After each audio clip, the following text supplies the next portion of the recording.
Richician!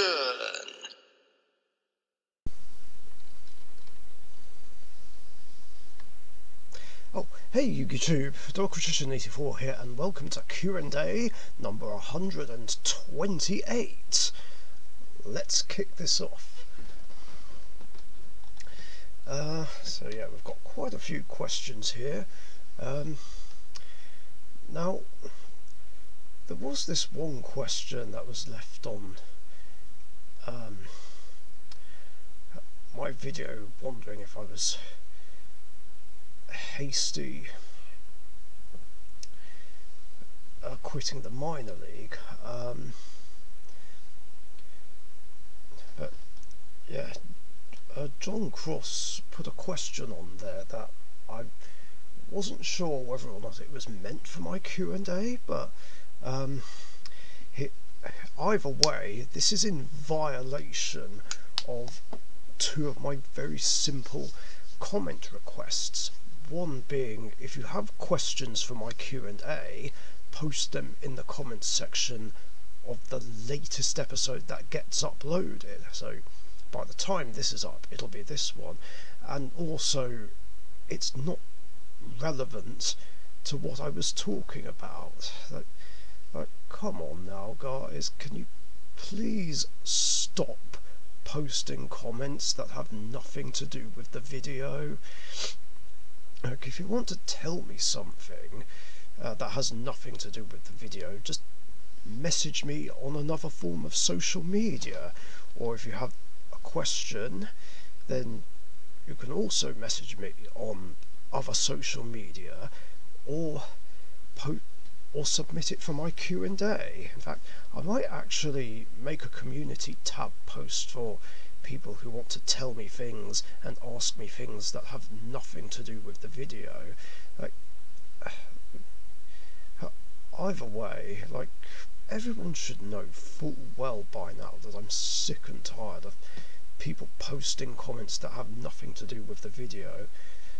As for the question, by the way, it is, or what are your thoughts on Borrowload Savage Dragon, which of course I don't even talk about in that video. Now, even though this hasn't come up in an older Q&A episode, like, everyone should know by now how I feel about Borrowload Savage Dragon. I hate that card with a fucking passion, because it's a negate of everything. It's the only borrow monster in the game that I hate with an absolute passion. Like, it's one of those cards that I wish was either banned or just never made. In fact, not only is it my second most hated synchro monster, but it's also among my top 15 arch nemesis monsters, and is one of my top 10 cards in the entire game. Not to mention, there is that certain individual who won't shut up about the fact that I hate Borrowload Savage Dragon. Yeah, this and other annoying things are why I don't go to Dead Uni anymore. I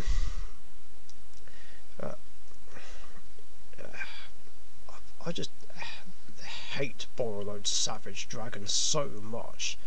Not as much as I hate Dragoon, Herald of Perfection, or Cyber Dragon Infinity, but yeah, even though it's technically the easiest negate to stop, it's still a cheap, easy win piece of shit that I wish just wasn't around. And yeah, in case you hadn't guessed about the Richician format, that card is one of the many cards that I banned on my ban list, as fuck Borrowload Savage and everything it stands for. This is also why I don't play it in my own Rocket deck. Right, next. Anyway, as for the questions that were listed here, let's move on to those, even though we're almost 5 minutes in. Pokemaster Cube has only one question. So, with the latest set introducing the Ashen archetype, do you know anything about what that is referencing? I couldn't tell you, to be honest. I have no knowledge about Ashen. Because the thing is, I don't generally care for newer archetypes that come out. I mean, maybe someone else can explain what it's about in the comments down below. Like, I'd be fine with that. But as for me, I just don't have a clue.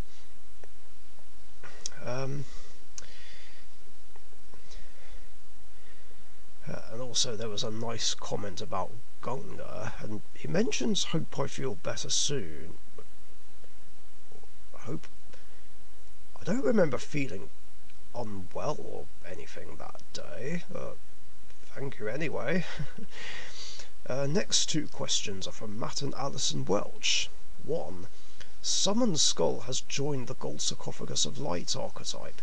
Any thoughts and opinions on its effect? For what it does, it's pretty cool, I guess.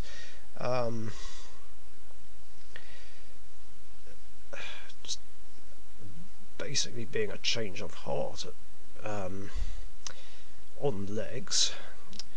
To be honest, when I looked at it, I saw the picture, I was hoping it would be something that would directly support, the Summon Skull archetype itself, but no such luck there. And again, it's something that gains more benefits in its own archetype. I feel like that could be really annoying late game though. Just stealing wins just like that, just like how someone top decks Change of Heart or Snatch Steal for game. I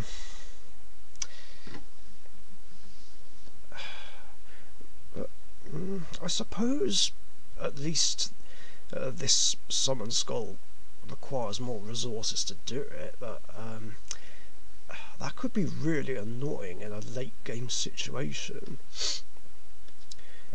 2. What do you think of the alternate artwork of Regeki, with Slifer firing a thunderbolt like that? That is literally one of my top favourite artworks of certain cards. When I first read the question, I thought, wait, what are you talking about? So I had to do some digging, and eventually I found the picture. Now, normally I don't care for alternate artworks, as you know, but this one is just awesome. I love that they put an Egyptian god on it. And this is kind of surprising, because Konami doesn't usually do alternate artworks for spells. The only other one was Sky Striker Mobilizing Gauge, but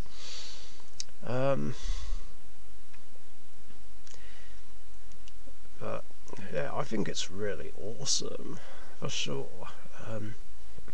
Wouldn't mind having it, I guess. Then we've got some more questions from Sparkman91, but first, more Sonic trivia. According to an unused audio file in Sonic Adventure 2, Omo Chow claims Dr. Eggman's moustache is fake. Well, that's a bold statement. Just like how Eggman is bald. Anyway, but yeah, that is something I didn't know about. That's quite funny. In Sonic CD, if you don't touch the controller for 3 minutes, Sonic will yell, "I'm out of here!" before jumping off the screen and giving the player a game over.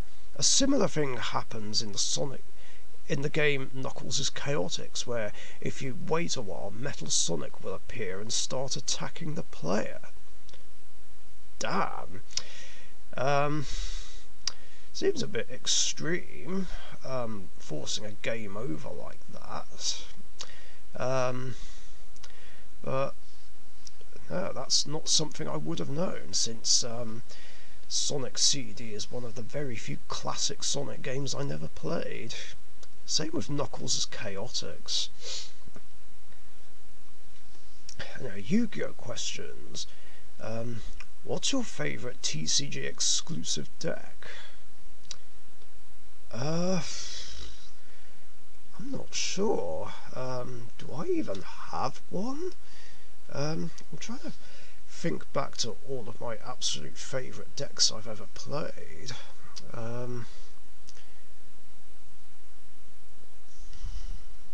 Any of them TCG exclusive? I mean,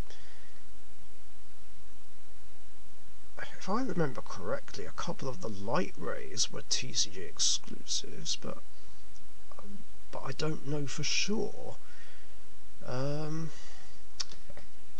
Favourite TCG exclusive?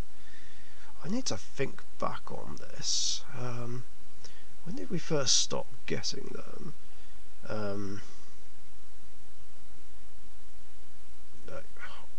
Was it Duelist Alliance? I feel like it might have been. Let's see. I'm really just trying to think back.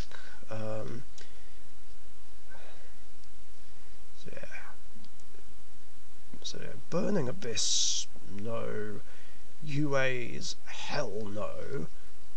Cosmo, hell no. Kaijus, no. Not that I hate Kaijus or BA, but I just wouldn't say they're a favourite. I guess maybe Spirals? Yeah, that's the only one I can think of that really sticks out for me. I mean, even though I didn't list it as an all-time favourite deck, it would definitely have to be Spirals,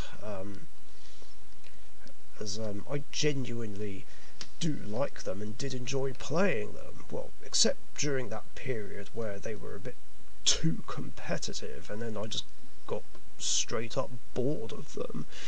But I've played them on and off in games recently online. So yeah, definitely Spirals, just because I really enjoy the James Bond movies. I don't watch a lot of spy films, but James Bond has always been something I've liked, and yeah, Spiral Super Agent is definitely my favourite card in the archetype.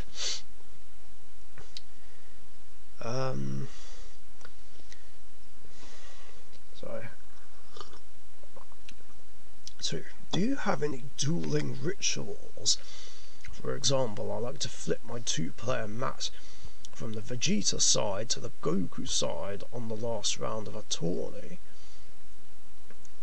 I don't actually think I do, to be honest. I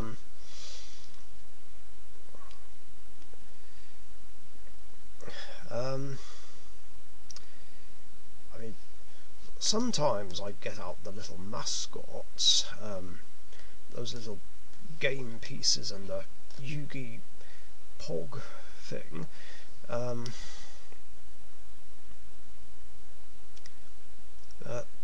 No, I actually don't have any dueling rituals. 3. You've talked about pet peeves in the past, but what about the opposite? For example, I always love when my opponent offers to track life points, since I'm always so bad at keeping track of them myself. That's something I hadn't thought about, not gonna lie. It's hard to think of anything off the top of my head, but I mean, I guess the closest thing is when opponents declare phases, then again that would be common courtesy in tournament play, and I usually do it in tournament play, but not so much in casual games, because well, I just can't be bothered really. I should be, but I guess I'm just chilled out about phases really.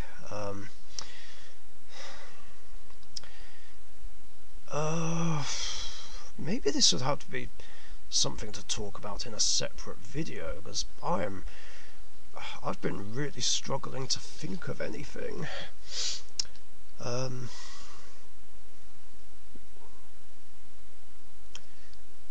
Sounds kind of bad, I know, but I'm sure there are nice, courteous things that opponents have done for me over the years. Offering tokens, even though it's not really necessary, because I've got plenty of my own tokens, but it is nice when they offer.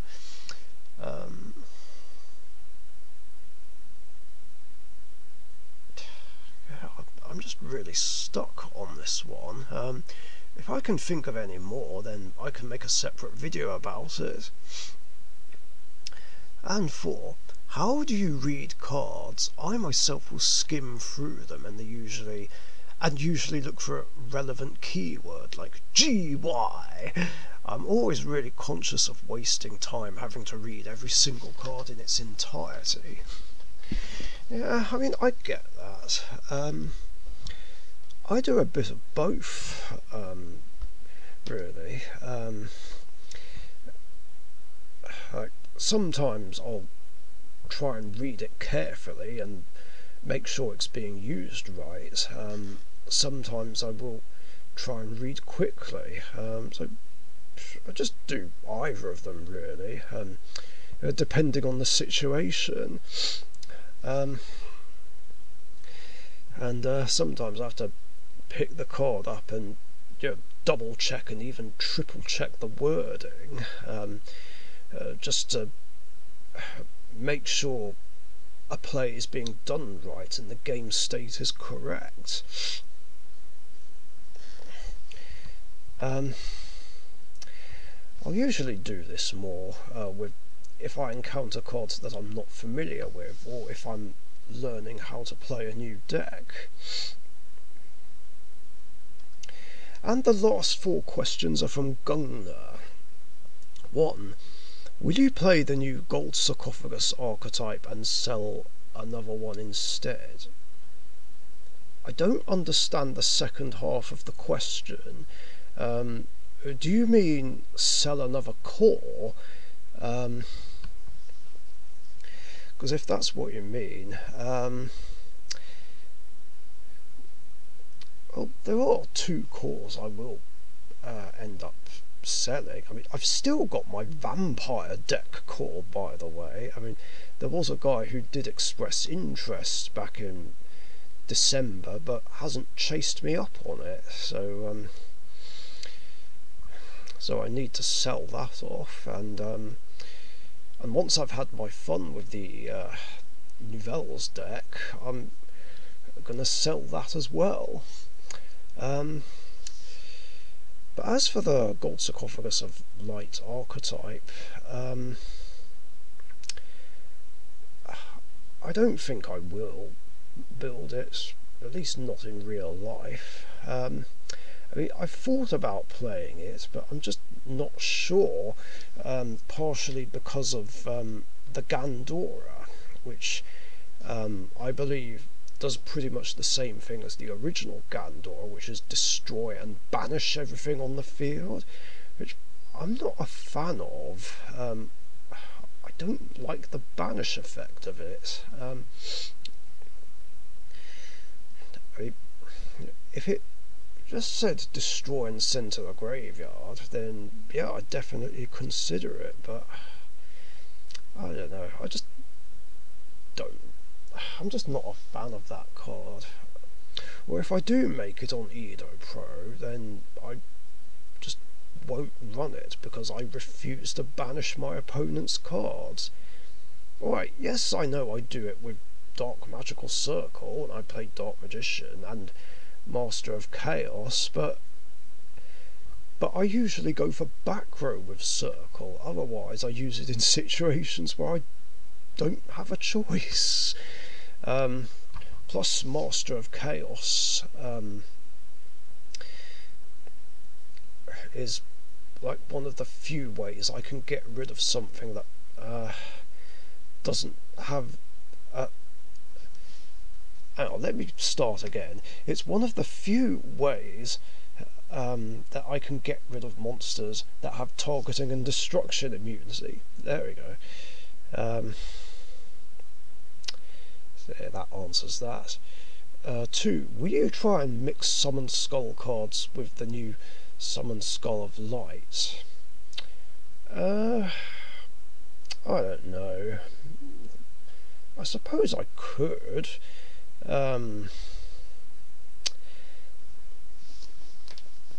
mean, I can just normal summon it without tribute off Sinister Richician.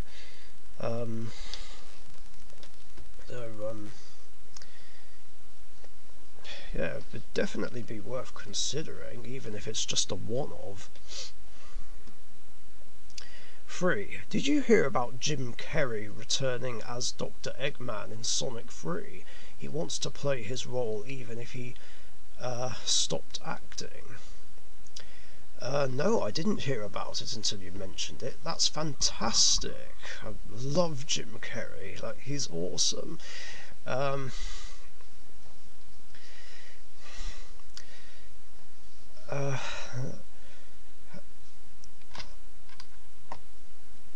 But yeah, that's really all there is to say about it. Just happy to have him back. Maybe even if it's just a one-off thing, but I can't talk properly anymore. God. 4. What actor would be very good for Shadow in Sonic 3? Note, I did not watch any of the 2 Sonic movies yet. Oh, you should. I recommend it. I'm pretty sure an actor was chosen already, unless it was just a rumour. Or one I was thinking of was Keanu Reeves.